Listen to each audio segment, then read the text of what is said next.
এই সভাপতি সাহেব, একটু এদিকে আসেন। কি ইমাম সাহেব, কিছু বলবেন? সভাপতি সাহেব, আপনার জন্য কিছু মাংস রাখছিলাম, অনেকক্ষণ যাবত আপনার জন্য অপেক্ষা করছি। ও, এমনিতেই মাংস আমি অনেক পছন্দ করি, তাছাড়া আপনি আমার জন্য মাংস নিয়ে বসে আছেন, এটা তো খাইতেই হয়। সভাপতি সাহেব, তাড়াতাড়ি খাইয়া নেন।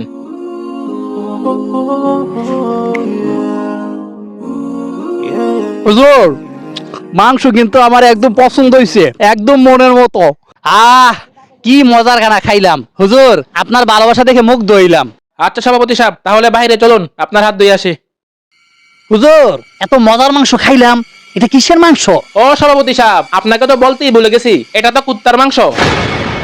মানে কি বলতেছেন? ঠিকই বলতাছি, আপনাকে তো কুত্তার মাংস খাওয়াইছি, দেখলেন না আমি একটুও খাই নাই।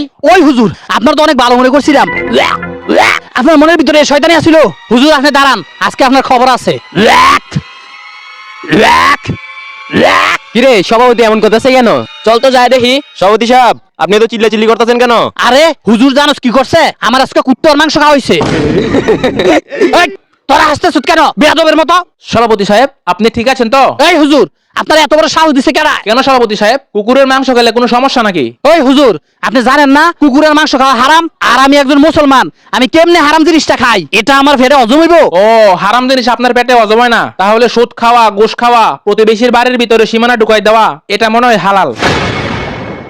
আপনি কি বলতে চান? শোনেন সভাপতি সাহেব, আপনাকে আমি কুকুরের মাংস খাওয়াই নাই, আপনাকে আমি গরুর মাংস খাওয়াইছি। গরুর মাংসকে সামান্য কুকুরের মাংস বলাতে আপনি যেই অভিনয় করলেন, নিজেকে যেভাবে ইমানদারিত্ব বলে দাবি করলেন, সুদ গোশ খাওয়ার সময় আপনার এই ইমানদারিত্ব থাকে কই? শোনেন, কুকুরের মাংস যেমন হারাম, তেমনি সুদ গোশও হারাম।